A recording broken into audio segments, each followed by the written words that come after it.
ترانه اشاره کرد که نمیتونم از تو دست بردارم. آقایون دست خانم هاتون رو همیشه به مهر و محکم بگیرید، چون به محض اینکه رهاشون کنی میرن خرید.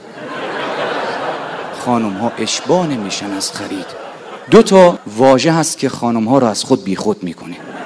یکی واژه دوست دارم، یکی واژه 70% تخفیف.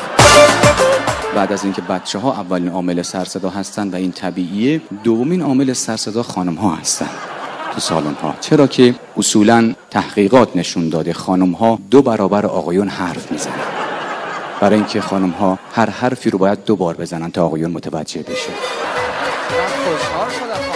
میمیره یعنی چی؟ ببینین کسی که میگه برات میمیرم دروغ میگه. راست رو کسی میگیم برای تو زندگی میکنه. الان من میخوام باز هم برای تو برای من دست بزنی، خواهش میکنم. یه حرف درستم که میزنم دست نمیزنه.